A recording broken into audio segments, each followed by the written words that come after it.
The mountain air cut through Captain Maya Daniels' flight suit like a knife, but she barely noticed. Standing beneath the dented nose of Warhorse, her C-130 Hercules, she ran her fingers over control surfaces with the precision of someone who knew every inch of the aircraft by touch.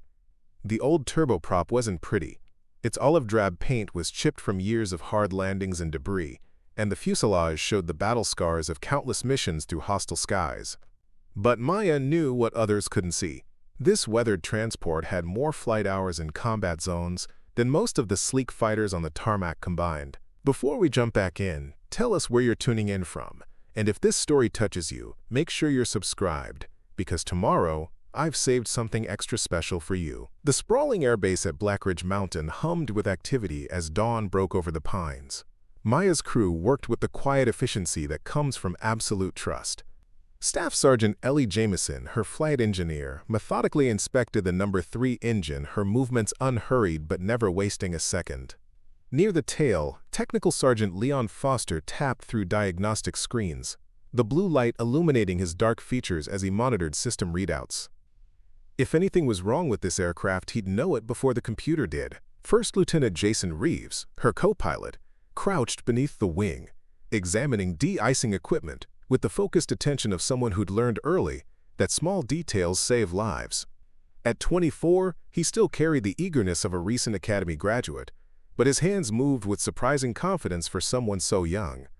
The east side of the airfield told an entirely different story. There, gleaming fighter jets were being polished to a mirror shined by ground crews in pressed uniforms. Camera drones hovered in choreographed patterns, capturing the perfect angles while pilots in immaculate flight suits gave interviews. A temporary media center had been erected near the operations building, complete with branded backdrops and refreshment stations offering bottled water with the Air Force logo. At the center of this spectacle stood Major Vanessa Hargrove, public affairs officer, her tablet clutched like a shield as she directed the base's first-ever Excellence in Aviation showcase. Fighter Squadron briefing in 10 minutes, her amplified voice announced. Support personnel maintain position beyond the media perimeter, near the maintenance hangar. A young technician smirked and gestured toward Warhorse. "Check out that flying museum piece," he said to his companions. "Guess they're letting the cargo jockeys play dress-up today." Commander Jack Westfield strode past at that moment, flight suit unzipped just enough to reveal his squadron patch. 3 years as the base's star pilot had given him both the perfect tan and the perfect swagger. He glanced toward the C-130 and laughed. "Still flying that ancient crate, Daniels?" He called out to no one in particular. Thought cargo pilots had more sense by now. His squadron mates chuckled on cue, someone subtly raising a phone to capture Maya in the background, then quickly tucking it away as if they'd documented something amusing for later. Maya didn't react. She noted the hydraulic pressure gauge reading, made a small mark on her clipboard, and continued her inspection. Her crew remained equally silent. Reeves adjusted an access panel near the landing gear, Jameson focused on her engine check, and Foster's attention never wavered from his diagnostics. "Smile for the cameras, Captain," Leon murmured just loud enough for her to hear. "They'll probably crop you out of the official photos anyway." Maya allowed herself one deep breath of the pine-scented mountain air. The tarmac beneath her boots still held the previous night's chill, but she didn't step away. Her pre-flight checklist was nearly complete, and that was all that mattered. She double-checked the navigation lights, then signaled for Leon to test the emergency systems.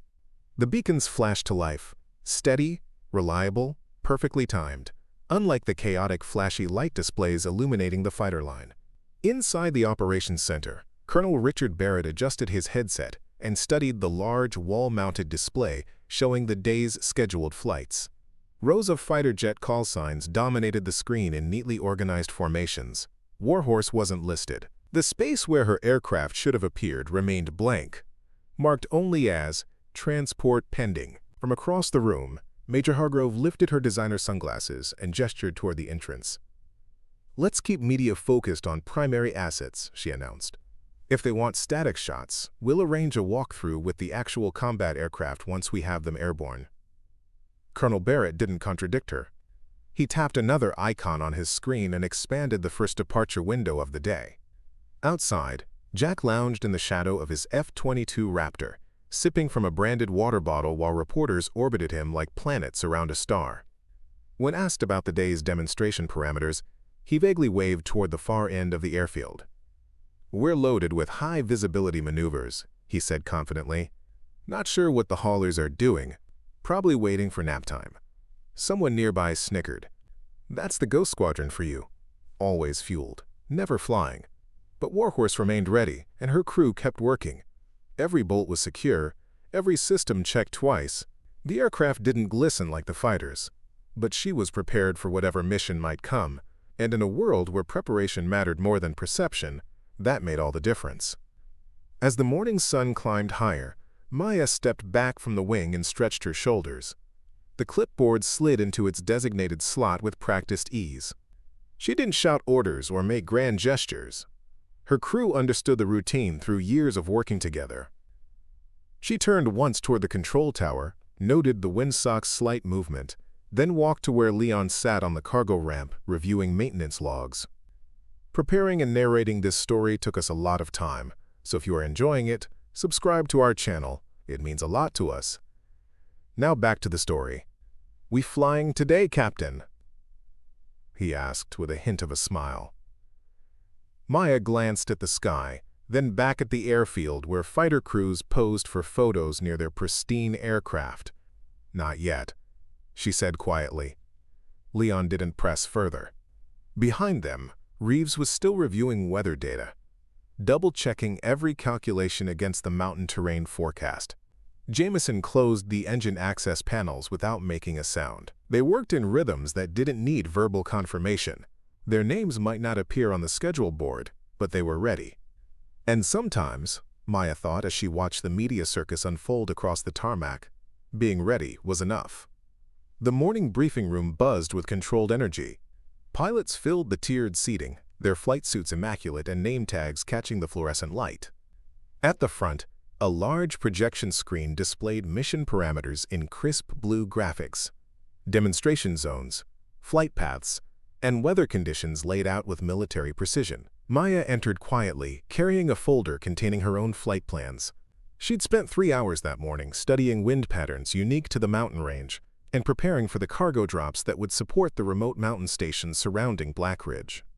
The outlying fire watchtowers and weather stations depended on her regular supply runs, and she took that responsibility seriously. She found an empty seat near the back, next to a cluster of newer pilots who were reviewing their notes. As she sat down, one of them, Lieutenant Sarah Wilson, glanced at her shoulder patches and nodded respectfully. "Morning, Captain," she said. "Heard you've been flying these mountain routes longer than anyone." Before Maya could respond, Jack's voice cut across the room from 2 rows ahead. "Easy there, Wilson," he said with a practiced grin.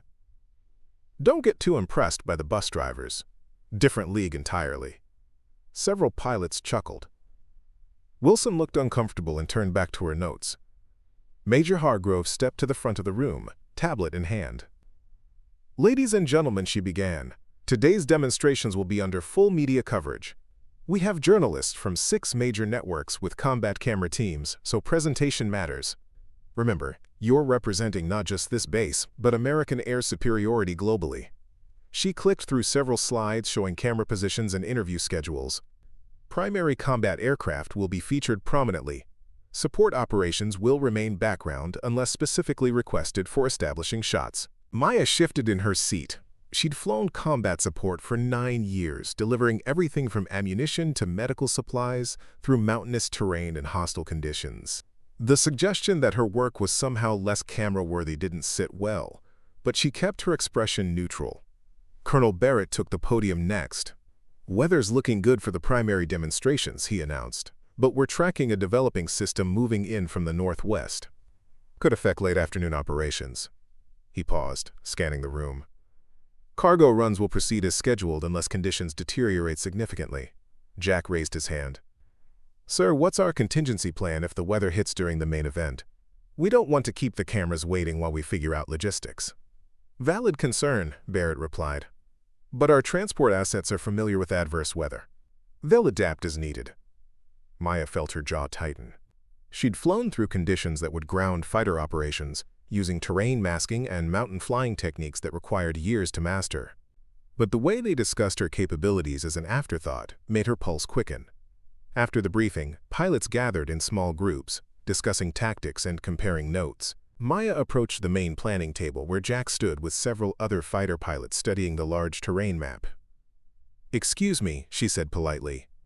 "I wanted to coordinate timing for the supply drop. My route intersects with your demonstration zone here." She pointed to a location on the map. "If we offset by 15 minutes, it eliminates any potential conflicts." Jack barely glanced at where her finger rested on the map. "Actually, we're adjusting that zone anyway. Too much exposure over the eastern ridge." He moved several markers without consulting her flight plan. "Your cargo run can work around whatever we decide." "The thing is," Maya said, keeping her voice level, "I've flown this terrain for years. That eastern ridge creates a Venturi effect that—" "Captain Daniels," Jack interrupted, his smile condescending, "I appreciate the input, but aerial demonstration planning is a bit different from cargo hauling.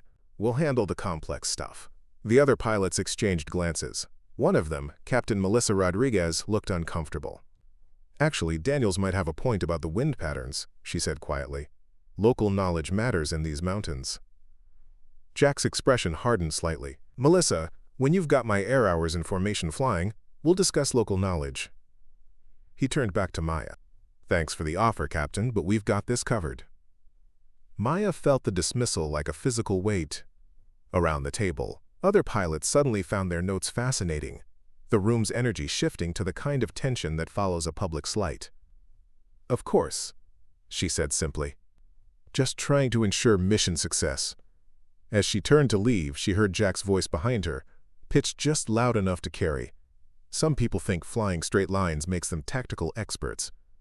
The comment drew uncomfortable chuckles, but Maya didn't turn around. She walked out of the briefing room with her spine straight and her expression composed, even as frustration simmered beneath the surface. Outside, Jason was waiting by the coffee station. He'd obviously heard at least part of the exchange through the open door. "Captain," he said quietly, that was nothing." Maya cut him off. "We've got a job to do." But as they walked back toward Warhorse, she couldn't shake the feeling that something had shifted. The dismissal wasn't just professional, it was personal. And in an environment where respect could mean the difference between life and death, personal attacks created dangerous distractions. Leon looked up from his equipment checklist as they approached the aircraft. "How'd the briefing go?" he asked. Maya paused at the base of the cargo ramp. In the distance, she could see Jack's group still gathered around the planning table, their laughter carrying across the tarmac. "About as expected," she said. But deep down, she knew this was just the beginning. The next morning brought new restrictions that landed on Maya's desk like a bad weather report. The memorandum was printed on official letterhead, signed by Major Hargrove, and countersigned by Colonel Barrett. The language was bureaucratic and precise, but the message was clear. Cargo operations would now require additional oversight, effective immediately due to increased media presence and the need to maintain demonstration zone integrity. The memo read, "All support aircraft must coordinate any route changes through operations at least 3 hours in advance. This includes altitude adjustments, timing modifications, and approach variations." Maya read it twice, her coffee growing cold beside the paper. 3 hours notice for route changes meant she couldn't adapt to real-time conditions, weather shifts, changing wind patterns, or emergency requirements that demanded immediate decisions. It was like asking a surgeon to plan every incision before seeing the patient. Jason looked over her shoulder at the memo. "This is about yesterday, isn't it?" he said quietly. Before Maya could respond, Leon appeared at the aircraft's side door, his expression grim. "You might want to hear this," he said, jerking his thumb toward the maintenance hangar. They followed him across the tarmac to where a group of mechanics were working on various aircraft. The conversation stopped when they approached, but Master Sergeant David Alvarez, a veteran crew chief Maya had known for 5 years, caught her eye and nodded toward a quieter corner. "Captain," he said in a low voice, "thought you should know there's been talk about Warhorse's maintenance status." Maya frowned. "What kind of talk?" Alvarez glanced around, then leaned closer. "Someone's been asking questions about your last inspection cycle," specifically whether you're fully mission-ready or just pencil-whipped through the system. The words hit like ice water. In military aviation, questioning an aircraft's maintenance status was serious business. It could ground a crew indefinitely while investigations were conducted. "Who's asking?" Maya asked. "Can't say for sure," Alvarez replied, "but it's coming from the top. Major Hargrove was down here yesterday with some civilian contractor, asking about your flight hours, crew rest compliance, all kinds of stuff." Jason's face darkened. "They're building a case," he said quietly. "Or trying to," Leon added. "Question is, what kind of case?" Their answer came that afternoon. Maya was reviewing mountain weather patterns when Captain Rodriguez approached her table in the pilot's lounge. Melissa had always been professional and respectful to her. Today, however, she looked uncomfortable. "Hey," she said, glancing around to make sure they weren't overheard. "I probably shouldn't be telling you this, but there's a rumor going around that you've been cutting corners on safety protocols." Maya's water bottle stopped halfway to her lips. "Excuse me?" "Look, I don't believe it," Melissa said quickly, "but Jack's been telling people that cargo pilots don't have the same standards as fighter crews. Says the pressure to make delivery schedules leads to compromises." The accusation was so absurd it took Maya a moment to respond. Her safety record was spotless: 9 years of flying without a single incident, crew injury, or mission failure. She'd never compromised safety for expedience, never pushed equipment beyond its limits, never taken risks that weren't calculated and necessary. "That's completely false," she said, her voice carefully controlled. "I know that," Melissa replied, "but perception matters around here, especially with all the media attention. Jack's got the colonel's ear and with cameras rolling." She shrugged helplessly. That evening, Maya found herself alone in Warhorse's cargo bay, running her hands along equipment tie-downs that had been secured and resecured a dozen times. The aircraft was quiet around her, filled with the familiar sense of hydraulic fluid, metal, and the mountain air that seeped through every seal. Ellie appeared at the rear ramp, carrying a small toolkit. "Thought you might be here," she said simply. "Just checking things over," Maya replied. Ellie nodded and began inspecting cargo anchor points that had already been inspected twice that day. They worked in comfortable silence for several minutes before she spoke again. "Had an interesting conversation with one of the avionics techs today," she said without looking up. "Seems there's been some discussion about whether cargo crews really understand advanced navigation systems." Maya's hands stilled on the tie-down she was adjusting. "Go on." "Funny thing is, this tech remembered a mission from last winter.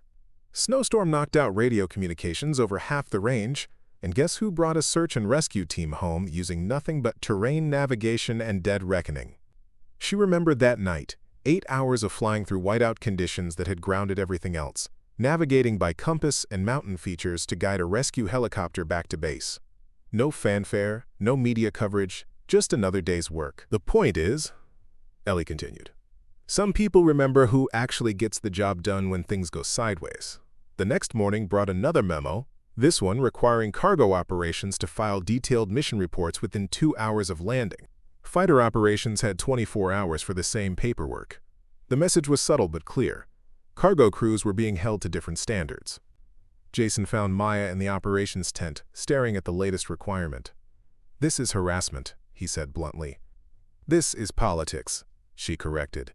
But as she looked around the tent at the glossy fighter squadron photos on the walls, the media schedule posted prominently on the main bulletin board, the coffee mugs branded with fighter jet silhouettes, she realized something important.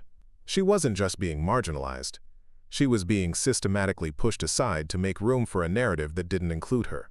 And in a military environment where visibility equaled validity, invisibility could be career suicide. But Maya had learned something in 9 years of flying missions nobody else wanted. Sometimes the most important work happened when nobody was watching. And sometimes, when everyone else was focused on the spotlight, the real professionals were preparing for the moment when the lights went out. That night, she sat in Warhorse's cockpit and pulled out a worn photograph from behind her sun visor. It showed a woman standing proudly beside an older Model C-130, her flight suit dusty and her smile confident.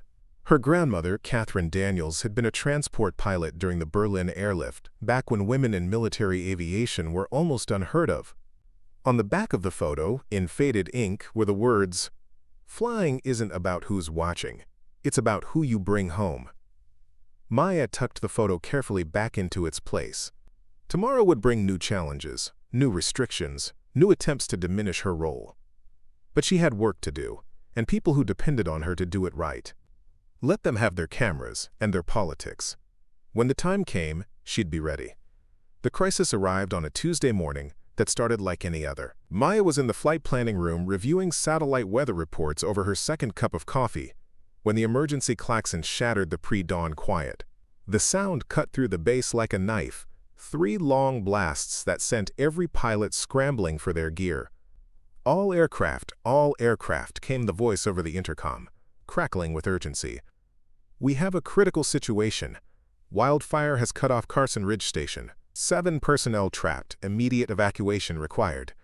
Maya was already moving, muscle memory taking over as she grabbed her flight bag and headed for the door. But Major Hargrove's voice stopped her cold.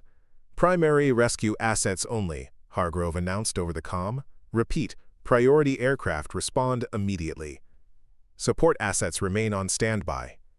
Maya froze in the doorway.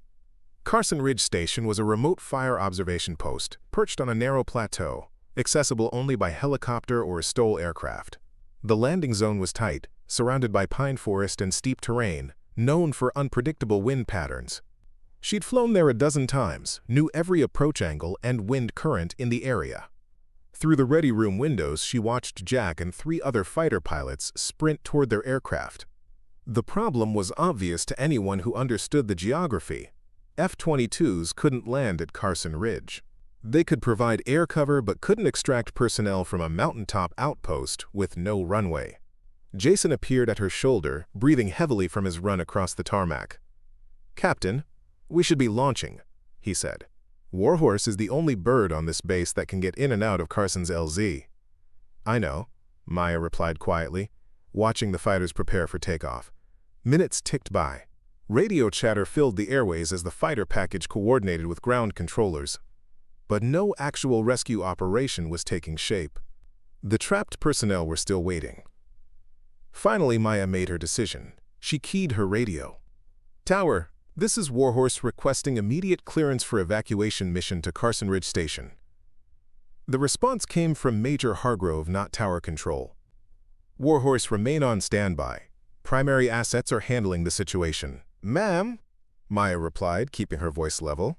"With respect, primary assets cannot perform ground evacuation from Carson's terrain. Request permission to launch evacuation mission." A pause filled with static and tension. Then Hargrove's voice, sharper now. "Warhorse, you are not authorized for this operation. Remain on standby, pending further instructions." Maya looked at her crew. Jason's jaw was tight with frustration. Leon stood by the aircraft's ramp, evacuation equipment already loaded and secured. Ellie monitored radio frequencies, tracking the growing confusion as ground controllers tried to coordinate an evacuation with aircraft that couldn't actually land. 27 minutes after the initial alert, Jack's voice crackled over the radio. "Control, be advised we have visual on Carson Ridge but unable to attempt ground evacuation. Recommend dispatch of rotary wing or fixed-wing assets capable of mountain landing operations." The admission hung in the air like an accusation. Everyone on the frequency knew what it meant. They'd sent the wrong aircraft for the job. Colonel Barrett's voice cut through the chatter. "All available evacuation assets report status immediately." This was it. Maya keyed her radio again. "Tower, Warhorse is configured for immediate evacuation. Crew standing by, familiar with Carson Ridge approach procedures." The silence stretched so long she thought her transmission hadn't gone through. Then, Hargrove's voice, ice cold with authority. "Warhorse, you are specifically ordered to remain on ground. Any unauthorized takeoff will result in immediate disciplinary action." The words hit like a physical blow. Around the radio, her crew went still. Jason's face flushed with anger. Leon shook his head in disbelief. On the frequency, she could hear ground controllers at Carson Ridge growing more desperate. "Any available aircraft. We have 7 personnel requiring immediate evacuation. Fire line is less than 2 miles out. That's when Captain Rodriguez's voice joined the frequency. Control, this is Raptor 4. I'm qualified for short field operations, but I don't have evacuation facilities aboard. Recommend we coordinate with cargo assets for proper rescue capability. Melissa was trying to help, but her effort only highlighted the absurdity of the situation. Everyone knew Warhorse was the right aircraft for the job. Everyone except the people making the decisions. 42 minutes after the initial alert, a helicopter finally launched from River Point Base, 60 miles away. It would take them nearly an hour to reach Carson Ridge, time that the trapped personnel might not have as the wildfire advanced. Maya sat in Warhorse's cockpit, hands gripping the controls of an aircraft that could have completed the mission in half the time.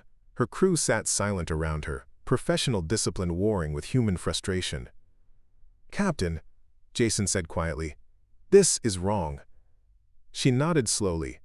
It was wrong, completely inexcusably wrong. 7 people were in danger on a mountainside because politics had overruled common sense, because image mattered more than mission, because someone had decided that her crew wasn't worthy of doing the job they'd trained their entire careers to do. But the real breaking point came 3 hours later, when the helicopter finally returned with the evacuated personnel.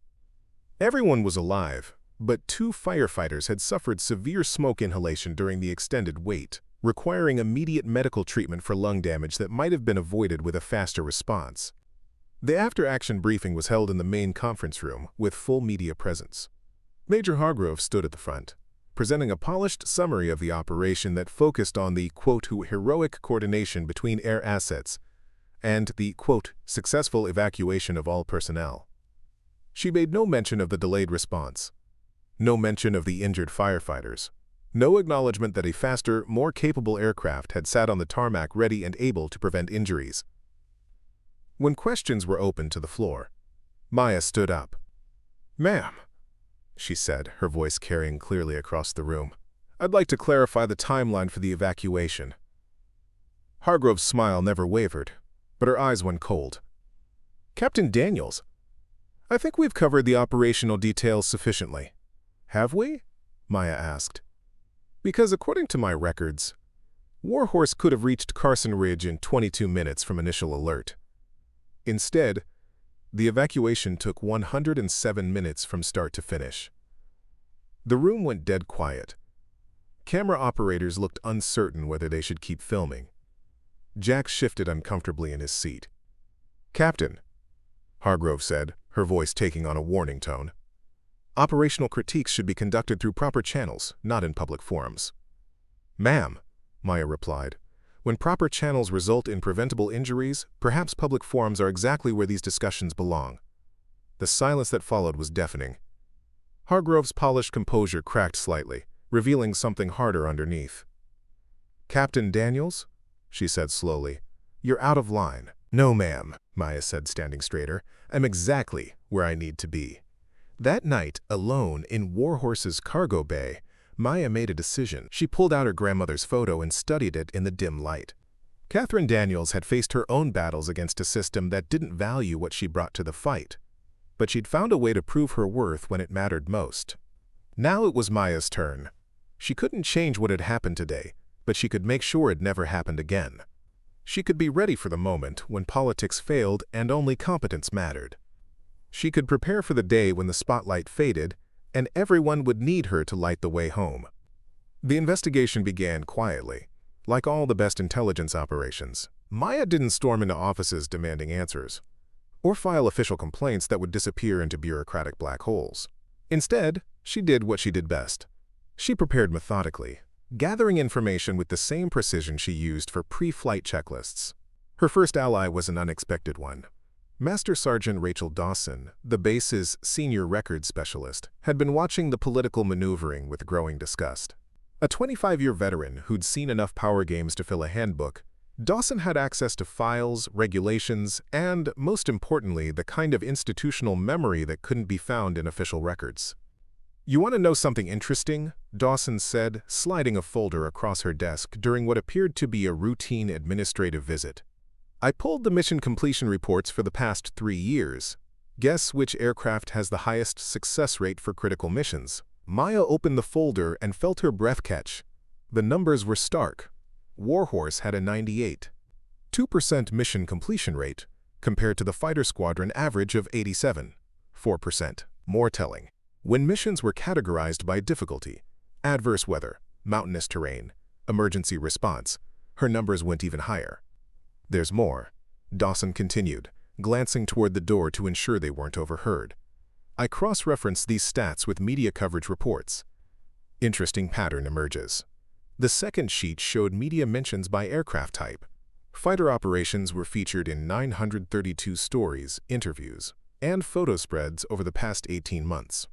Cargo operations, despite flying more missions in more dangerous conditions, appeared in exactly 17 mentions, all as background references.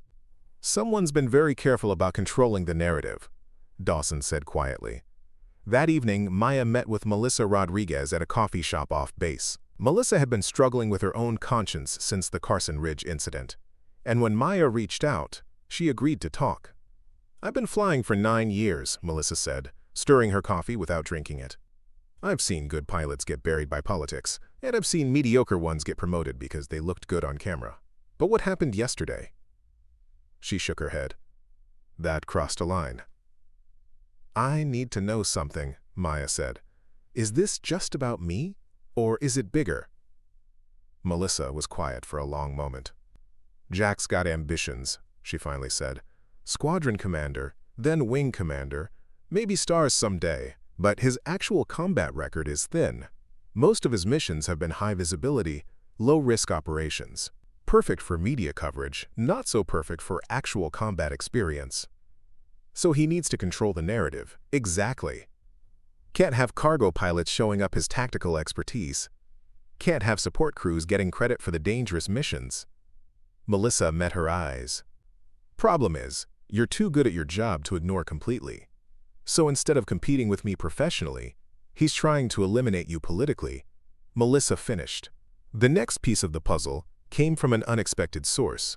Jason had been quietly networking with other junior officers, and he discovered something significant. The new restrictions on cargo operations weren't just affecting Warhorse. 3 other transport crews had been similarly marginalized, their expertise dismissed in favor of primary assets that often couldn't actually complete the required missions. It's systematic, Jason reported during a crew meeting in Warhorse's cargo bay. They're restructuring the entire support command to minimize cargo operations visibility, making us invisible. Leon, who'd been unusually quiet, finally spoke up.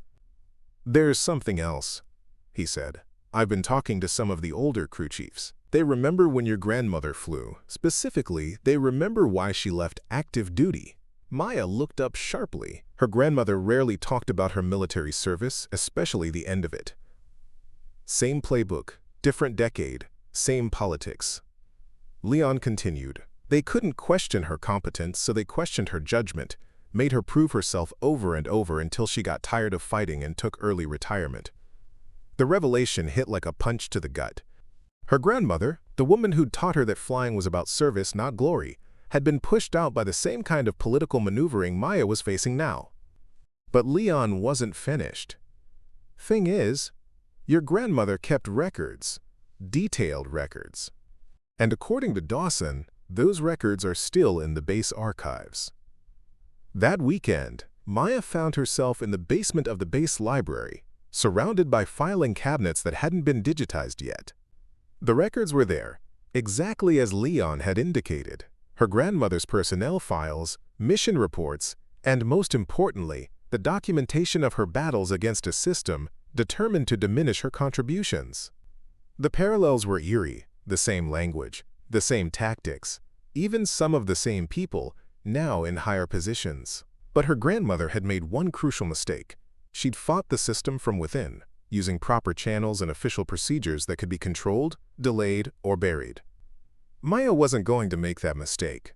She pulled out her phone and began photographing the most relevant documents. Then she cross-referenced them with the current situation, building a timeline that showed not just bias but a pattern of systematic discrimination spanning decades. By Sunday evening, she had what she needed: evidence, allies, And most importantly, a plan that would force the issue into the open, where political maneuvering couldn't control the outcome. The key was timing. She needed a moment when competence would matter more than politics, when actual results would outweigh public relations, when the system's own failures would create the opportunity she needed to prove her worth. She didn't have to wait long. Weather reports were tracking a major storm system moving in from the northwest, the kind of weather that grounded fair-weather pilots and separated the professionals from the pretenders. Maya smiled as she studied the meteorological data. Her grandmother's photo was still tucked behind the sun visor, a reminder that the best pilots weren't the ones who looked good in perfect conditions. They were the ones who could fly when everyone else was grounded. The storm was coming, and when it hit, all the media coverage and political maneuvering in the world wouldn't change one simple fact. Some missions required more than a pretty smile and a photogenic aircraft. They required someone who knew how to fly when visibility dropped to zero. The storm arrived with a vengeance, rolling down from the Canadian border like a freight train. By 0900 hours, visibility had dropped to less than a quarter mile, and crosswinds were gusting to 40 knots, well beyond the operating limits for most aircraft. Maya watched the weather develop from Warhorse's cockpit, monitoring multiple radio frequencies as base operations struggled to adapt to rapidly changing conditions. The morning's planned media flights were canceled one by one, and the fighter demonstrations that had been scheduled for visiting Pentagon officials were indefinitely postponed. What wasn't canceled, however, was the urgent supply mission to Eagle Peak Military Hospital that came in at 1,047 hours. All available aircraft, came the voice of the base logistics coordinator. We have critical medical supplies waiting for immediate transport to Eagle Peak Hospital. Experimental treatment medications cannot be delayed. Weather conditions are deteriorating rapidly. Eagle Peak Hospital was a specialized military medical facility nestled in a mountain valley 50 miles northeast of base, accessible only by a narrow airstrip flanked by sheer cliffs. In good weather, it was challenging. In these conditions, it might as well have been on the moon. Maya monitored the radio traffic as various aircraft reported their status. Jack's F-22 squadron was grounded due to weather minimums. The base's helicopter units were unable to operate in the high winds and poor visibility. One by one, every primary asset reported unable to complete the mission. She waited. This was the moment she'd been preparing for, but she needed it to develop naturally. She needed them to ask. 19 minutes passed. The logistics coordinator's voice grew increasingly urgent. Any aircraft capable of mountain operations in severe weather, please respond. Medical supplies are time-sensitive and critical for patient treatment. Finally, Colonel Barrett's voice cut through the radio chatter. All available transport assets. Report capability for Eagle Peak approach. Maya keyed her radio calmly. Tower, Warhorse is capable and ready for immediate medical transport to Eagle Peak. The pause that followed was telling.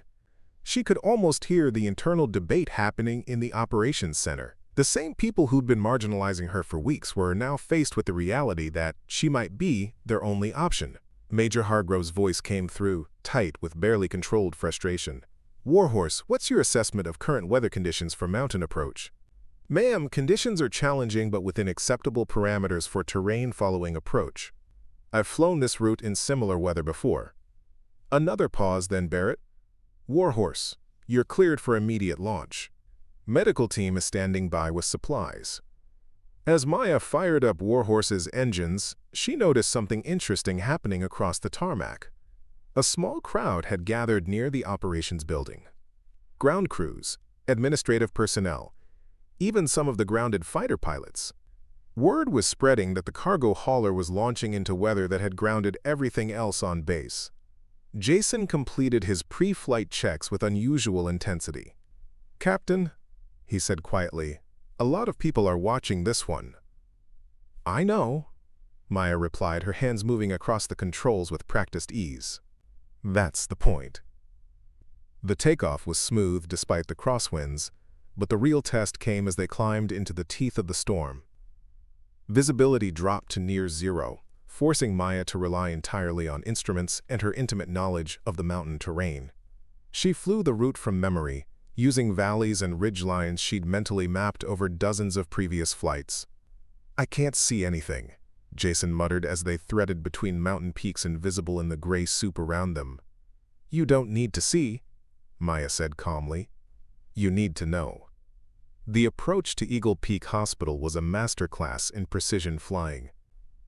The narrow airstrip was carved into the mountainside with sheer rock faces on both sides and a steep drop at one end.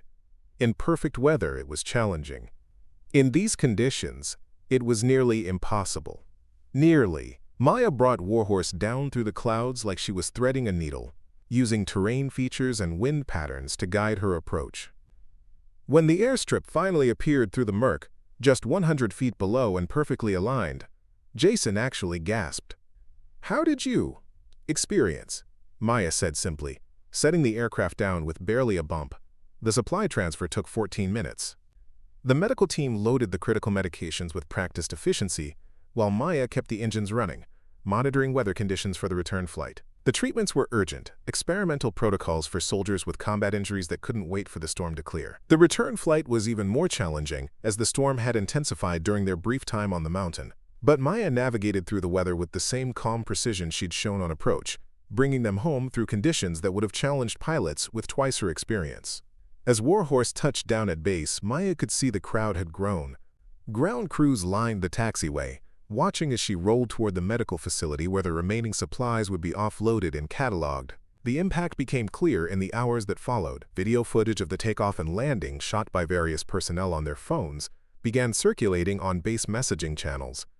Unlike the polished official media coverage that had dominated the base's narrative, these videos showed something raw and authentic. A pilot doing an impossible job under impossible conditions, not for cameras or glory, but because lives depended on it. Master Sergeant Dawson appeared in the operations tent during the post-mission briefing, carrying a thick folder. "Colonel," she said to Barrett, "I thought you might want to review these performance statistics before finalizing the mission report."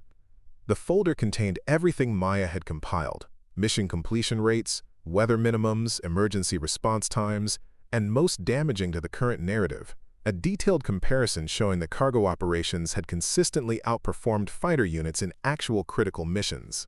Major Hargrove tried to control the damage. "These statistics don't account for the different mission parameters." "Ma'am," Dawson interrupted politely, "I've also included mission parameter data. Cargo operations have successfully completed 142 of 145 emergency missions over the past 3 years, including 37 in weather conditions that grounded other assets."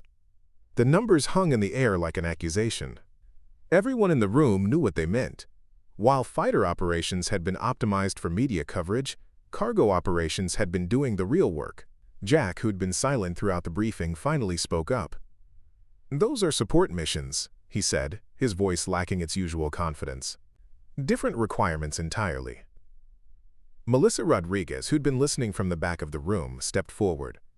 "Actually," she said quietly, "I'd like to see any fighter pilot attempt an approach to Eagle Peak in zero visibility. What Captain Daniels did today was extraordinary by any standard." The room went quiet. Coming from another pilot, the endorsement carried weight that couldn't be dismissed or minimized. Colonel Barrett closed the folder slowly. "Captain Daniels," he said, "excellent work today. Lives may well depend on the medications you delivered. Your crew's professionalism is noted."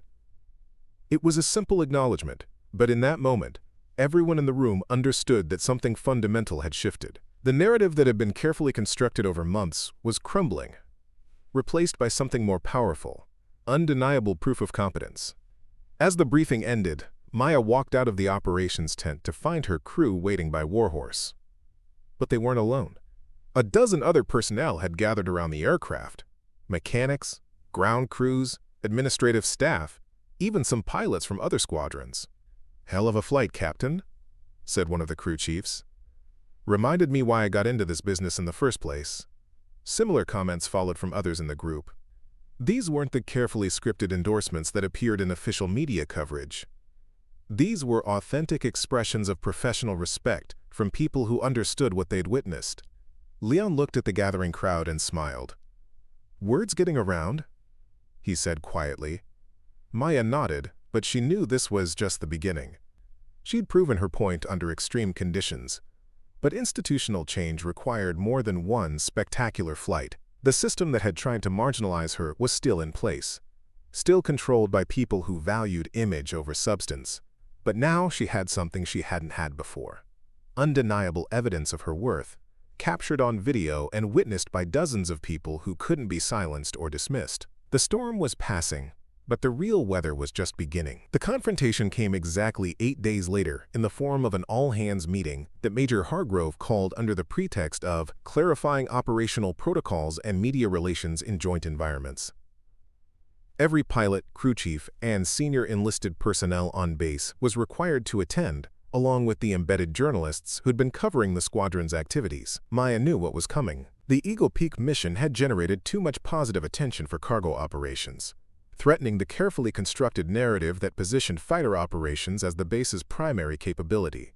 Hargrove needed to regain control of the story, and that meant dealing with the problem of Warhorse's growing reputation. The base theater was packed with personnel filling every seat and lining the walls.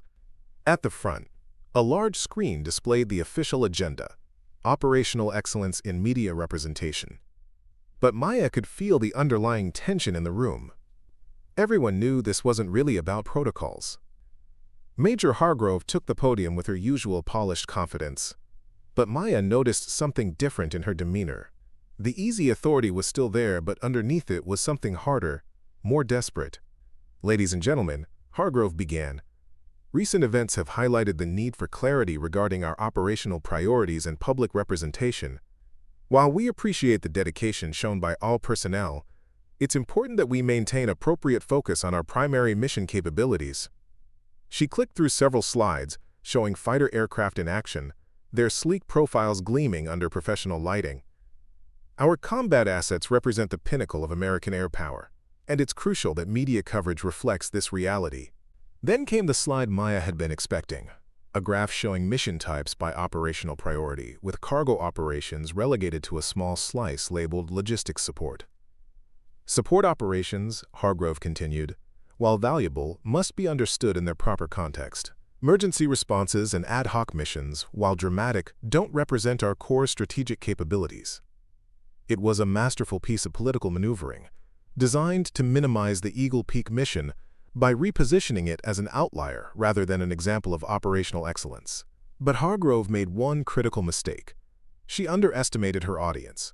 From the middle of the theater, Master Sergeant Dawson stood up. "Ma'am," she said in a voice that carried clearly across the room, "I have a question about those operational priorities." Hargrove's smile tightened slightly. "Sergeant Dawson, questions should be submitted through proper channels." "Ma'am, this seems like the proper channel," Dawson interrupted politely. "You're presenting statistics about mission types, but I'm curious about mission success rates. Would you like me to share those numbers with the group?" The room went dead quiet. "Sergeant, that level of detail isn't appropriate for this forum." "Actually," Colonel Barrett said from the front row, "I think the group would benefit from hearing those statistics." "Please proceed, Sergeant Dawson."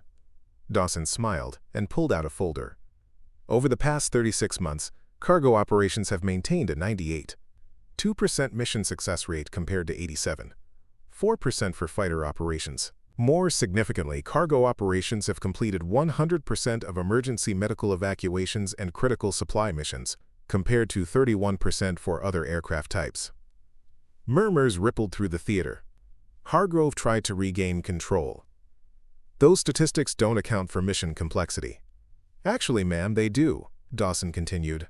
"Cargo operations have consistently succeeded in adverse weather conditions that grounded other assets. They've completed missions in high-risk terrain, under equipment limitations, and in emergency situations where other aircraft types were unable to respond." Melissa Rodriguez stood up from her seat near the back. "Ma'am," she said, "I'd like to add something to Sergeant Dawson's comments." Hargrove looked like she wanted to refuse, but with Barrett watching and journalists present, she had little choice. "Go ahead, Captain Rodriguez." "I've been flying for 9 years, Melissa said, her voice carrying across the silent theater. "I've flown with some excellent pilots, and I've seen some outstanding operations. But what Captain Daniels and her crew did at Eagle Peak was the finest piece of flying I've ever witnessed." She paused, letting her words sink in. "That wasn't luck or a simple cargo run. That was precision, flying under conditions that would challenge any pilot in any aircraft. And it delivered medications that saved lives. More murmurs, louder now. Hargrove's carefully planned presentation was slipping away from her, but she made one final attempt to regain control. "Captain Rodriguez," she said, her voice taking on an edge, "while we appreciate Captain Daniels' enthusiasm, we need to maintain perspective about operational capabilities. Emergency responses are not the same as combat operations." That's when Jack Westfield made his fatal mistake. He stood up from the front row, his expression showing the frustration that had been building since Eagle Peak. "Exactly," he said, his voice carrying the arrogance that had defined his attitude for months. "Flying cargo in bad weather is impressive, but let's not pretend it's the same as real combat flying. Anyone can follow instruments through clouds."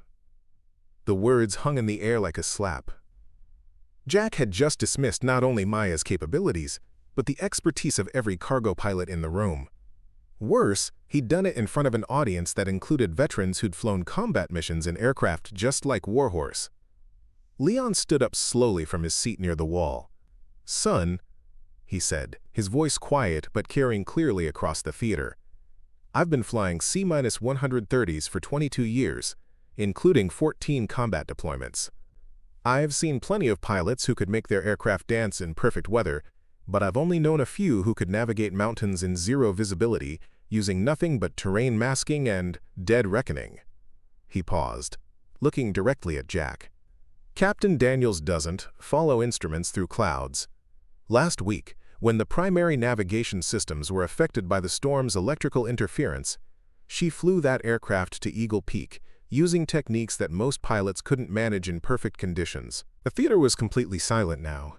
Even the journalists had stopped taking notes, sensing they were witnessing something more significant than a routine briefing. Jason stood up next. "Sir," he said to Jack, "with respect, you've never flown with Captain Daniels in actual adverse conditions. I have, for 3 years. I've watched her complete missions that other pilots wouldn't even attempt.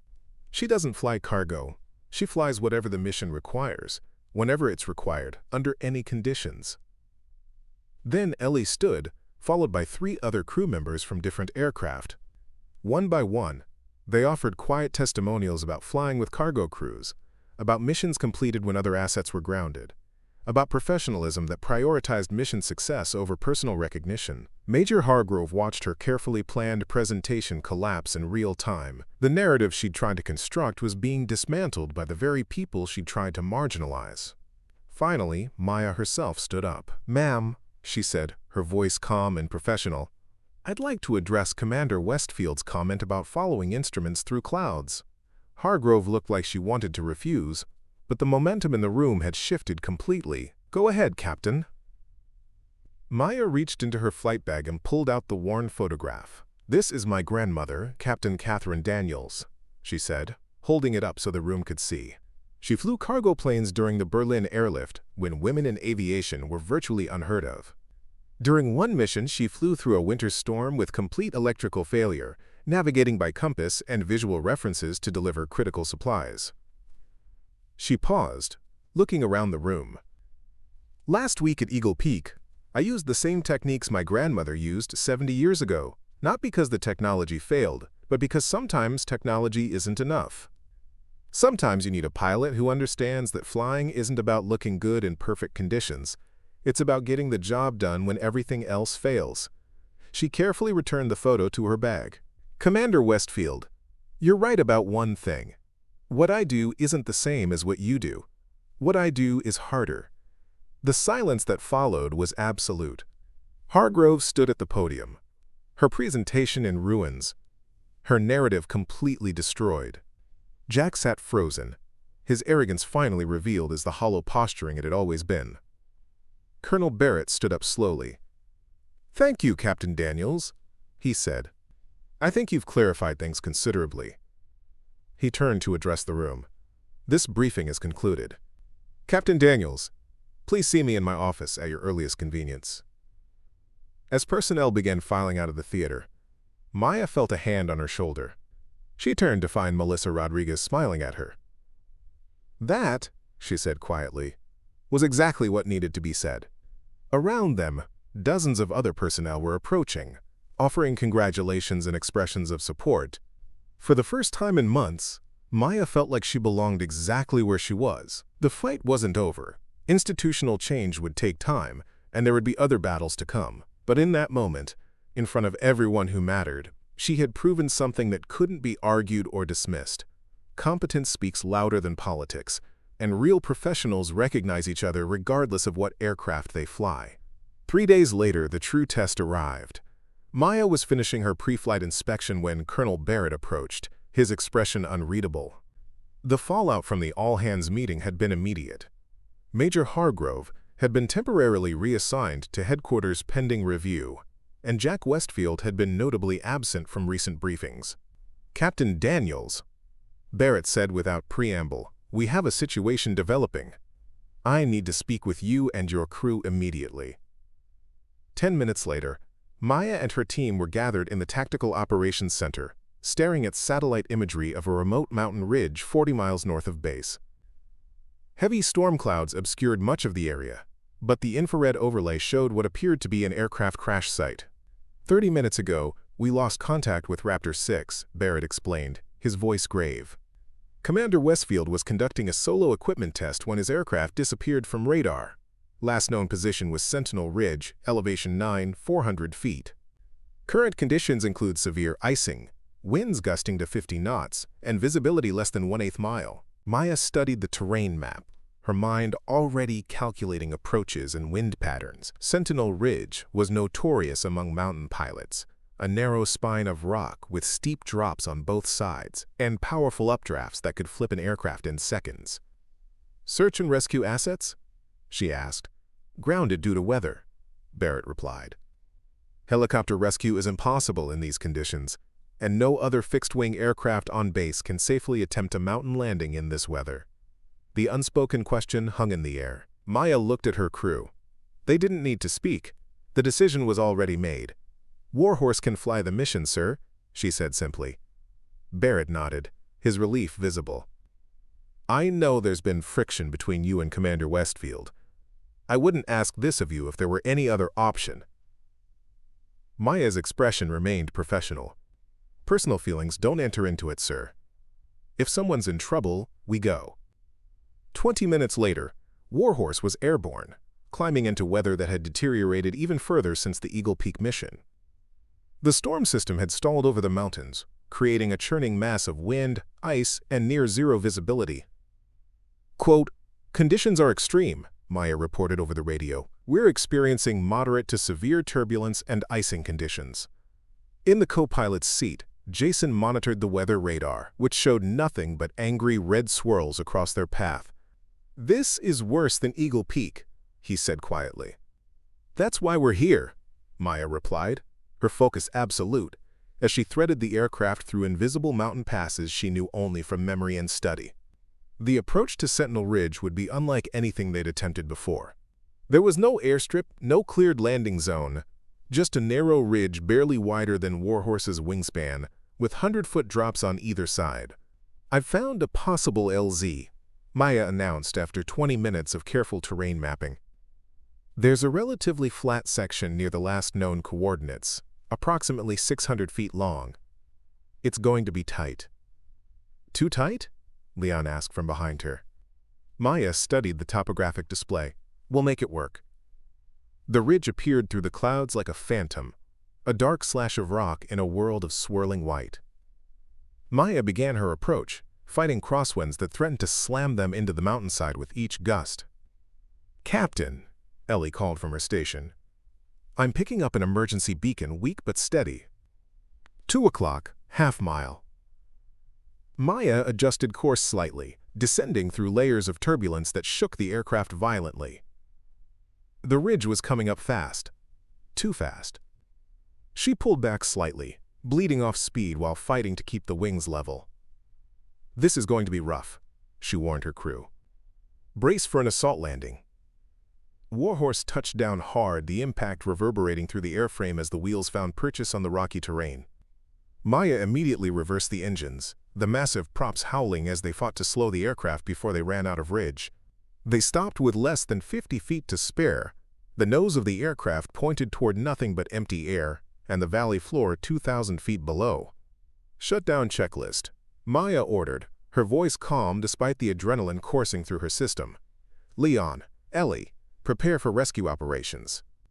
Jason, maintain radio contact with base.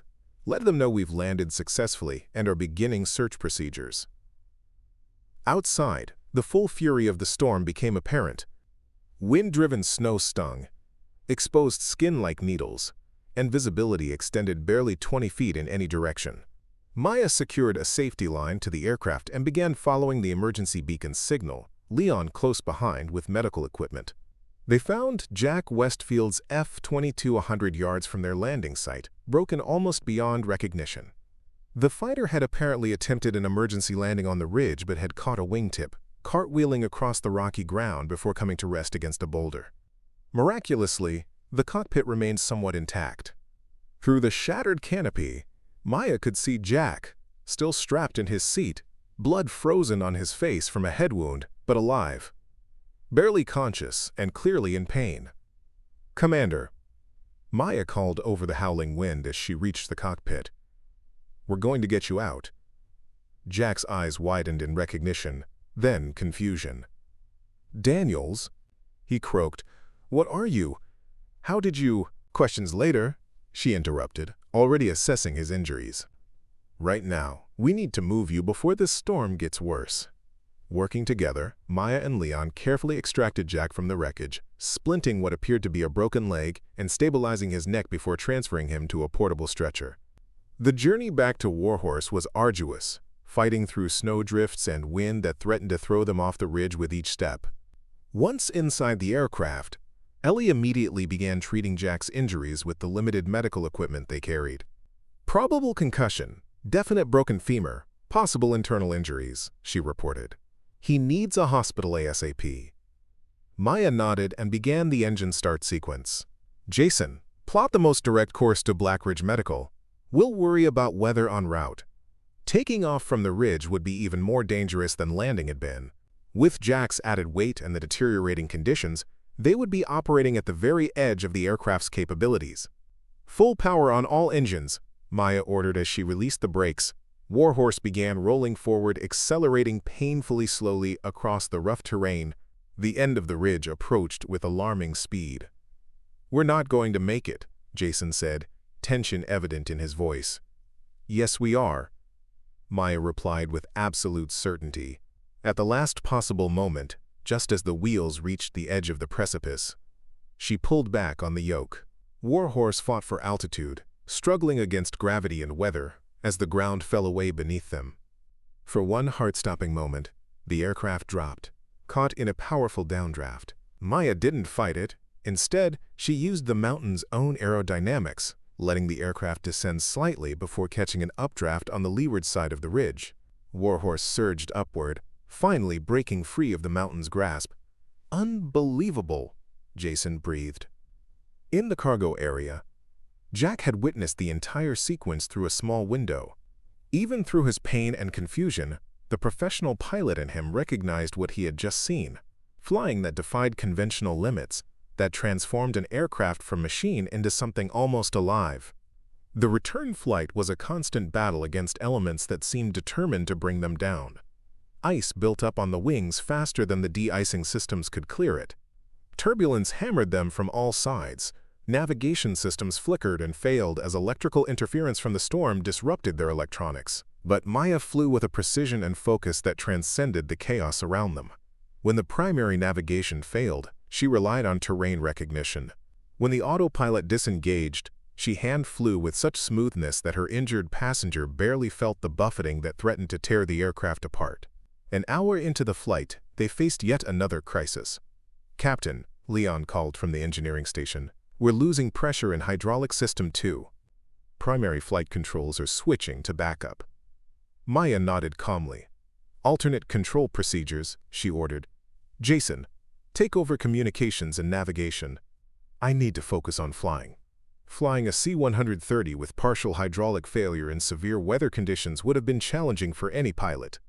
Doing it through mountain terrain with near zero visibility, and a critically injured passenger elevated it to something approaching impossible.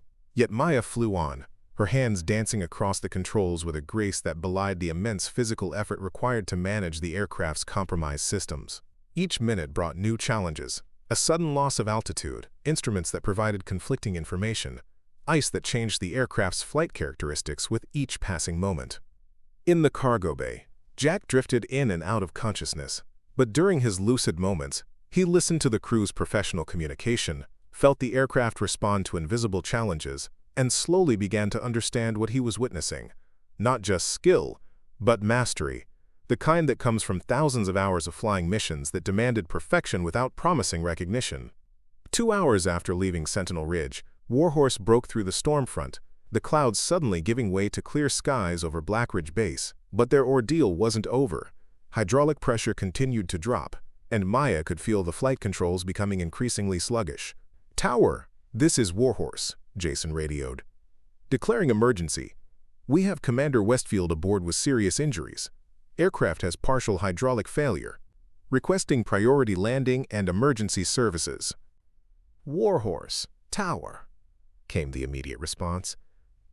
"You are cleared for direct approach. Emergency services standing by. Be advised, we show your hydraulic pressure at critical levels." Maya knew what that meant.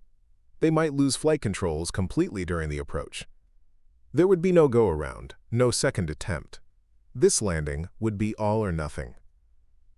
"Crew, prepare for potential hydraulic failure during landing," she announced calmly. "Jason, be ready to assist with manual rudder control. Leon, monitor system pressure and call any changes immediately." The approach to Blackridge's main runway appeared textbook perfect to those watching from the ground.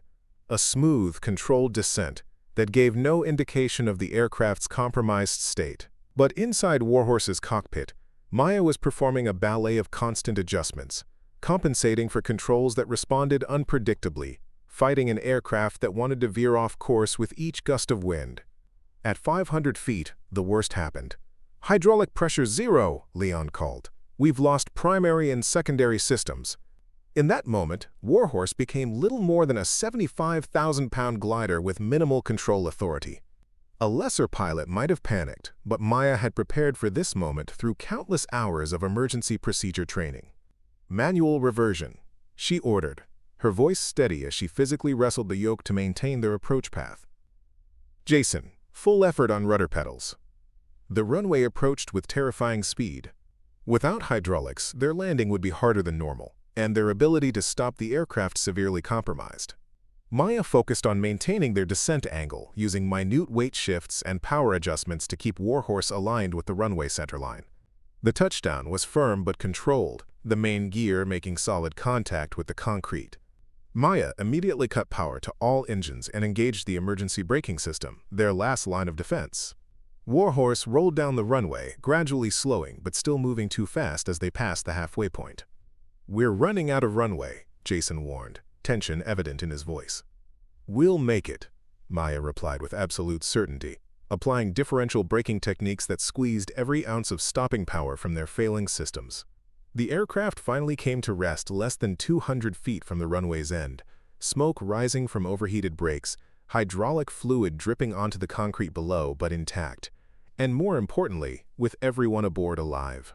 As emergency vehicles surrounded them and medical teams rushed to extract Jack from the cargo bay, Maya completed her shutdown checklist with the same methodical precision she'd maintained throughout the entire ordeal.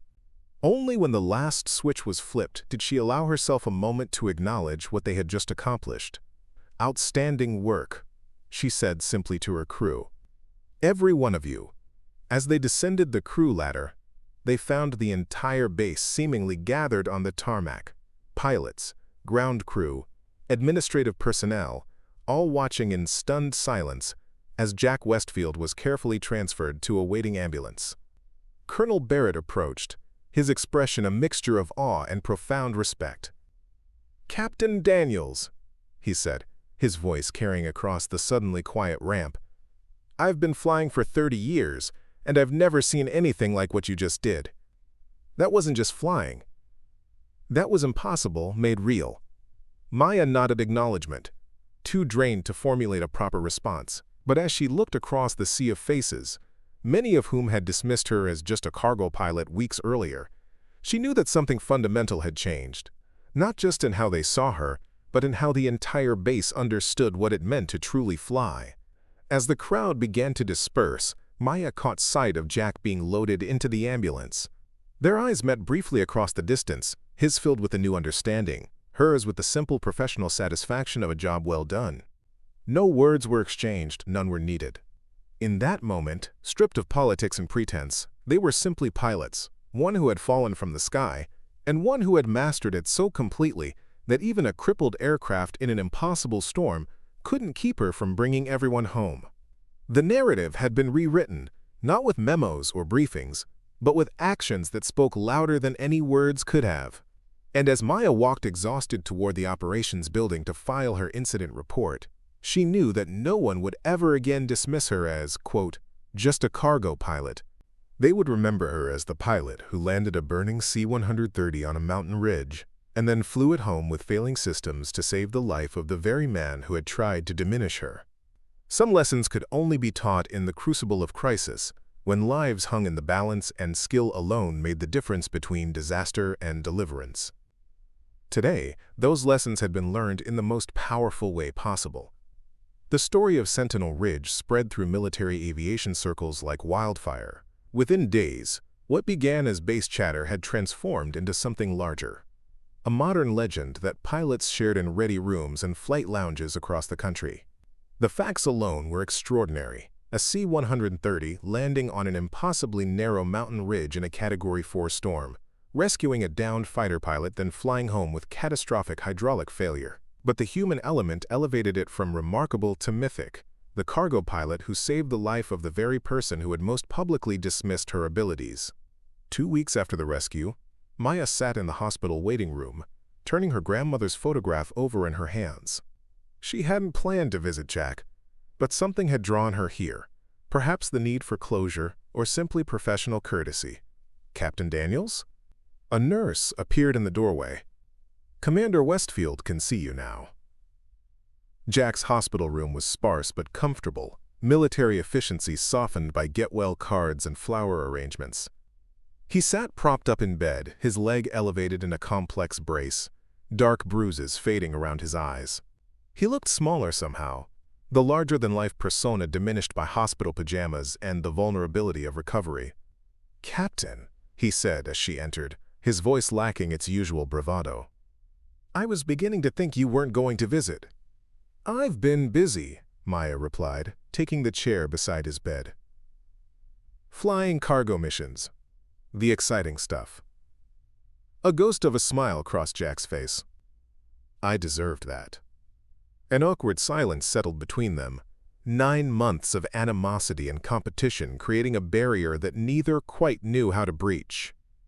Finally, Jack spoke. "They showed me the flight recorder data." He paused, searching for words. "The hydraulic failure happened 20 minutes before you reported it." Maya said nothing. "You knew," he continued. "You knew the systems were failing, but you kept flying, kept controlling an aircraft that should have been uncontrollable." He shook his head slightly. "Why didn't you tell the crew?" "They didn't need to know yet," she said simply. "They were focused on keeping you stable. Telling them would have just added stress to an already tense situation." Jack studied her for a long moment. "You know, I've been trying to figure out what makes you different. I've flown with a lot of pilots. Fighter jocks, test pilots, combat veterans, but I've never seen anyone fly like you did that day." Maya glanced down at her grandmother's photo, still in her hands. "My grandmother used to say there are 2 kinds of pilots, those who fly for others to see, and those who fly so others can live. I've always known which kind I wanted to be." Jack nodded slowly. "I've been the wrong kind." "It's not about wrong or right," Maya replied. "Fighter pilots need confidence, need to believe they're the best. It's part of what makes you effective. But somewhere along the way, that confidence became something else." "Arrogance," Jack said flatly. Perspective can get skewed when everyone's always telling you how exceptional you are, Maya offered. The cameras, the publicity. It creates a narrative that's hard to see beyond. Jack gestured toward his injured leg. Nothing like a mountain to provide a reality check. He took a deep breath. I owe you an apology, Daniels. Not just for the rescue, but for everything before. I was wrong about you. Wrong about cargo operations. Wrong about what constitutes real flying. Maya accepted with a simple nod. You're a good pilot, Westfield. One of the best I've seen in a fighter. You just needed to remember that excellence comes in different forms. As she stood to leave, Jack called after her. The base commander's planning some kind of recognition ceremony when I'm back on my feet. Media coverage. The works. Maya smiled slightly. I'll be sure to park Warhorse somewhere it won't ruin the photos. Actually, Jack replied, his expression serious. I requested that Warhorse be front and center. It's time people saw what real capability looks like. 3 weeks later, Maya stood in Warhorse's cockpit, watching the late afternoon sun paint the mountains in amber and gold. The recognition ceremony had concluded an hour earlier, a surprisingly understated affair where Colonel Barrett had presented medals to Maya and her crew while emphasizing the critical importance of all aviation specialties working together as a unified force. What had been more telling was what happened afterward. The quiet conversations with fighter pilots who now approached her with genuine questions about mountain flying techniques, the ground crews who had polished Warhorse to a gleam that rivaled any fighter on the line, the young officers who studied her movements with the intensity of students seeking to learn from a master. Even more significant was the conversation with Colonel Barrett just before she'd left the ceremony. Captain Daniels, he'd said, pulling her aside, I want to discuss your future with the Air Force. We're establishing a new mountain operations training unit, and I need someone with your expertise to lead it. The position comes with a promotion to major. The offer had taken her by surprise. Sir, I'm a cargo pilot. I belong in the air, not behind a desk. Barrett had smiled. Who said anything about a desk? This is a flying position, probably more hours than you're logging now. We need someone to teach the next generation of pilots how to handle what you do instinctively. Both cargo and fighter pilots would train under your program. Now, as she completed her pre-flight checklist for an evening cargo run, Maya considered the proposal, teaching others what she knew, helping bridge the artificial divide between different types of pilots, creating a legacy that would extend beyond her own flying career. There was profound meaning in that possibility. Jason climbed into the co-pilot's seat, interrupting her thoughts. Ready for the supply run to Outpost Charlie, Captain? Maya nodded, continuing her methodical review of the aircraft's systems. Weather report? Clear skies, light winds. Nothing challenging. She smiled slightly, almost disappointing. The cargo bay door closed with a familiar hydraulic hiss as Leon secured the last of their supplies. All secured, Captain. Medical supplies and replacement parts loaded and checked twice. Ellie's voice came through the intercom from her station. All systems green. New hydraulic system is performing within optimal parameters. Maya keyed her radio. Tower. Warhorse requesting clearance for departure to Outpost Charlie. Warhorse. Tower, came the immediate response. You are cleared for departure. Winds calm, runway 27. As they taxied toward the runway, Maya noticed something unexpected. Ground crews standing at attention along the taxiway, offering respectful salutes as Warhorse passed. At the base of the control tower, a group of fighter pilots, Jack among them on crutches, stood watching their departure. Looks like you've got a fan club, Captain, Jason observed quietly. Maya didn't respond immediately, focusing on her final pre-takeoff checks. But as they lined up on the runway, she keyed the external announcement system, something typically used only for ground operations. Blackridge Base, this is Warhorse. Her amplified voice carried across the tarmac. We fly so others can live. Clear skies to all. With that, she advanced the throttles, and Warhorse began rolling down the runway. As they lifted into the evening sky, the radio crackled with an unexpected transmission. Warhorse, this is Raptor Lead. Jack's voice came through clearly. "On behalf of the fighter squadron, we salute your professionalism. Fly safe, fly proud." 6 months later, the landscape of Blackridge Air Base had transformed in ways both literal and figurative. The newly established Mountain Operations Training Unit occupied a prominent position near the main runway, its buildings marked with a distinctive insignia, a C-130 silhouette against a mountainous backdrop, with the motto, "Any weather, any terrain, always ready." Major Maya Daniels stood watching a group of pilots, a mix of cargo and fighter crews, as they gathered for the morning briefing of the elite training program that had quickly become known as Ridgeback School. The pilots came from across all service branches, selected for their "Today's exercise will test everything you've learned so far," she addressed the group. "You'll be flying a simulated emergency medical evacuation through Wolf Canyon in deteriorating weather conditions. The LZ is challenging, the wind's unpredictable, and you'll be doing it with partial instrument failure." A young fighter pilot raised his hand. "Ma'am, with respect, how realistic is it to expect fighter aircraft to perform these kinds of operations? Our airframes aren't designed for short-field landings." Maya smiled slightly. "Lieutenant Evans, that's precisely the point. This training isn't about teaching fighters to be cargo planes or vice versa. It's about understanding each aircraft's true capabilities and limitations, so when you're planning joint operations, you know exactly who should be doing what." She gestured toward the mountainous terrain visible through the briefing room windows. "Out there, reality doesn't care about what's written in your aircraft's manual. It doesn't care about which squadron has more publicity or which pilots get more recognition. All that matters is whether you can complete the mission and bring everyone home safely." The briefing concluded, and as the pilots dispersed to their assigned aircraft, Colonel Barrett approached. He'd been a key architect in the program's development, fighting through bureaucratic resistance to establish training that broke down the traditional silos between different aviation specialties. "They're coming along well," he observed, watching the pilots prepare for the day's challenging exercise. Maya nodded. "They're starting to understand. It's not about competition between aircraft types. It's about leveraging each platform's strengths and compensating for each other's weaknesses." "Your grandmother would be proud," Barrett said quietly. Maya glanced at him in surprise. She hadn't mentioned her grandmother's history to many people. Barrett smiled at her reaction. "I did some research after Sentinel Ridge. Found her service records. Catherine Daniels was a legend in her time. They just didn't put legends on camera back then." He paused.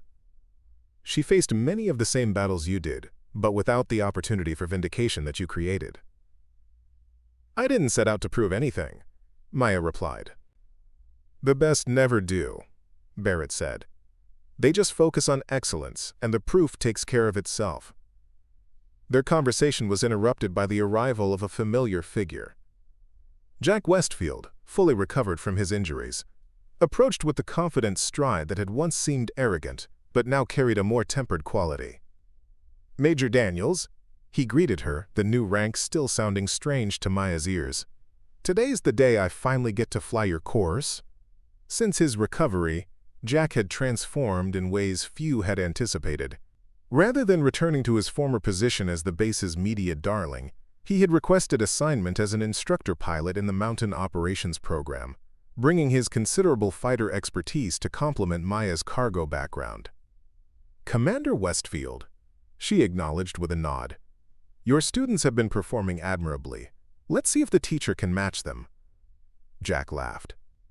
"I've been studying for months, but something tells me you've got some surprises planned." "The mountains always have surprises," Maya replied. "That's the first lesson everyone learns here." Later that morning, Maya sat in Warhorse's cockpit, monitoring Jack's progress through Wolf Canyon via radio.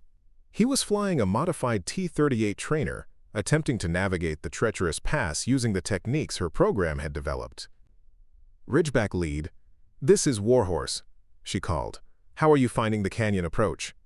"Warhorse, Ridgeback lead." Jack's voice came back, tense but controlled. "Experiencing significant wind shear at the Narrows. Implementing offset approach as instructed. This is challenging." Maya smiled slightly. "Now imagine doing it with 7,000 pounds of cargo and wounded personnel in the back. Gaining a whole new appreciation for cargo operations." Jack replied, his voice betraying the intense concentration required to keep his aircraft stable in the turbulent mountain air. As she monitored his progress, Maya reflected on the journey that had brought them all to this point.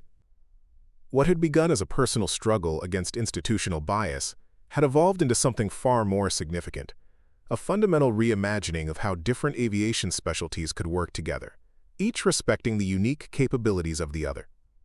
The base itself had transformed. Major Hargrove had been permanently reassigned to a desk position at Pentagon Logistics, far from media relations. The artificial hierarchy that had placed fighter operations above all else had been replaced by a more balanced approach that recognized the critical importance of all aircraft types in completing the overall mission. Most meaningful to Maya was the change in how younger pilots now viewed their career options. The rigid prestige hierarchy that had once channeled the most ambitious pilots exclusively toward fighters had given way to a more nuanced understanding that true aviation excellence could be found across all platforms. Warhorse, Ridgeback lead. Jack's voice interrupted her thoughts. Approaching simulated LZ, conditions are right at the edge of parameters. Acknowledged, Ridgeback lead. Maya responded. Decision is yours, land or abort. There was a brief pause. Warhorse. I'm assessing conditions as beyond safe operating limits for this aircraft type.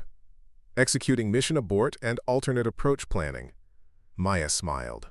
That was the right call. Knowing when not to land was just as important as being able to put an aircraft down in challenging conditions. Jack had learned the most crucial lesson of all, recognizing the line between challenging and reckless, between courage and foolhardiness. Good decision, Ridgeback lead, she transmitted. Return to base. We'll debrief the exercise in 1 hour. That evening, as the sun set behind the mountains, casting long shadows across the airfield, Maya stood before Warhorse, running her hand along the aircraft's weather-beaten nose just as she had done countless times before. But now, the aircraft carried new markings, the Ridgeback School insignia proudly displayed beside the standard Air Force identification. She's still the most beautiful aircraft on the line, came a voice behind her. Maya turned to find Lieutenant Sarah Wilson, the young pilot who had shown her respect in the briefing room all those months ago. Sarah had recently graduated from fighter training and had specifically requested assignment to Blackridge to serve under Maya's command, part of a growing trend of pilots seeking out the unique experiences the Mountain program offered. Beauty in aircraft is like beauty in pilots, Maya replied. It's not about how they look in perfect conditions. It's about how they perform when everything goes wrong. Sarah nodded thoughtfully. I wanted to thank you, Major, not just for the training, but for changing the culture. When I started flight school, everyone said the only way to be taken seriously was to fly fighters. No one talked about cargo or transport as a prestigious assignment. She paused. You changed that narrative. Not me, Maya said, glancing toward Warhorse. This old bird did the real work. I just flew her. As Sarah left to join the other pilots heading for evening mess, Maya remained with her aircraft as darkness settled over the mountains. From the flight line, she could see lights coming on in the training facility, where tomorrow a new group of pilots would begin their journey toward understanding what it truly meant to fly with purpose beyond recognition. She thought about her grandmother's photograph, now framed and hanging prominently in the main briefing room alongside images of other pioneering aviators who had expanded the boundaries of what was possible in military flight. Catherine Daniels would never know how her legacy had finally bloomed, but Maya liked to think she somehow understood. A soft rain began to fall, drops pattering against Warhorse's metal skin like gentle applause. Maya didn't seek shelter, instead tilting her face upward to feel the cool mountain water against her skin. For a pilot who had made her reputation flying through the worst conditions imaginable, a light evening shower felt like a caress. Nature's recognition of someone who had learned to work with its most powerful forces rather than against them. The sound of approaching footsteps pulled her from her reverie. Colonel Barrett appeared through the gathering darkness, holding a manila envelope. Thought I might find you here, he said, nodding toward Warhorse. Some pilots can't stay away from their aircraft even off duty. Maya smiled slightly. Just checking on her. Tomorrow's formation flight has some new pilots who've never flown close proximity to a C-130. Want to make sure everything's perfect. Barrett nodded, then held out the envelope. This came through today. Thought you should see it right away. Maya opened it, protected from the light rain by Warhorse's massive wing. Inside was an official communication from Air Force headquarters, stamped with the Pentagon seal. As she read, her expression remained carefully neutral, but her grip on the paper tightened slightly. "The Distinguished Flying Cross," she said quietly. "For extraordinary achievement during the Sentinel Ridge rescue," Barrett confirmed. The recommendation went all the way to the Chief of Staff. No debate, no questions, unanimous approval. Maya carefully refolded the letter. The Distinguished Flying Cross was among the highest honors a military aviator could receive, typically reserved for combat operations rather than training exercises or rescue missions. "There's more," Barrett continued. "They're implementing the Ridgeback program Air Force-wide, but that's how legends work. The truth gets polished with each telling until it shines so bright you can see it from space." He glanced up at Warhorse's imposing silhouette. "Besides, your hydraulics were leaking fluid. Technically, that counts as a fire risk." After he departed, Maya remained beneath Warhorse's wing, listening to the rain create music against the different surfaces of the aircraft. Sharp taps on the aluminum skin, softer thuds on the composite panels, gentle hisses as drops hit the still warm engines. She thought about the path that had brought her here. Not just the dramatic rescue on Sentinel Ridge, but all the quieter moments that had preceded it. The years of flying missions no one else wanted, of perfecting skills few others valued, of believing in her own worth when the system seemed determined to diminish it. In the end, it hadn't been about proving others wrong. It had been about proving herself right, about staying true to the legacy her grandmother had established, about understanding that true excellence didn't require spotlights or recognition. It simply required the courage to be exceptional, even when no one was watching. The rain began to ease, the storm moving eastward over the mountains. In the distance, lightning briefly illuminated the ridgelines that had become both her greatest challenge and her most profound teacher. Tomorrow would bring new pilots, new missions, new opportunities to share what she had learned in the crucible of crisis. Maya performed one final check of Warhorse's exterior before heading toward her quarters. As she walked across the wet tarmac, she passed a group of young pilots huddled under the operations building overhang, deep in animated conversation. They fell silent as she approached, offering respectful nods and, "Good evening, Major," greetings. As she continued past, she heard one of them resume the conversation. So there she was, hydraulic systems failing, zero visibility, flying basically on instinct alone. Maya smiled to herself. The story would grow with each telling, details embellished, challenges magnified. That was the nature of legends. They evolved to serve the needs of those who told them, but the essential truth would remain unchanged. When everything else failed, when technology proved insufficient and conditions became impossible, what mattered most was the human element, the pilot who refused to accept that some missions couldn't be completed, some lives couldn't be saved. In the officers' quarters, Maya finally took out her grandmother's photograph, studying the confident smile of a woman who had flown when few believed she could or should. On the back, in Catherine Daniels' flowing script, were the words that had guided Maya through her most challenging moments. "Flying isn't about who's watching, it's about who you bring home." Tomorrow, Maya would begin teaching that principle to a new generation of pilots, who would carry it forward into skies she would never see. They would face their own storms, their own impossible landings, their own moments when everything depended on skill and courage rather than technology and procedure. And when those moments came, perhaps they would remember the story of the cargo pilot who landed a burning C-130 on a mountain ridge and flew it home again when everyone said it couldn't be done. Not because she had something to prove, but because someone needed to come home. That, Maya decided as she carefully returned the photograph to its place beside her bed, was a legacy worth creating. One rescue, one flight, one pilot at a time. In the hangar across the airfield, Warhorse sat quiet and ready, rain droplets glistening on her wings like stars. Tomorrow would bring new challenges, new missions, new opportunities to demonstrate that excellence transcended aircraft type or mission designation. But for tonight, both pilot and aircraft rested, secure in the knowledge that they had rewritten not just their own story, but the story of what it meant to truly fly, not for glory or recognition, but for the profound privilege of bringing everyone home when the storms raged and the lights went out. Some called her just a cargo pilot. until they needed her to be so much more. Up next, you've got 2 more standout stories right on your screen. If this one hit the mark, you won't want to pass these up. Just click and check them out. And don't forget to subscribe and turn on the notification bell so you don't miss any upload from us.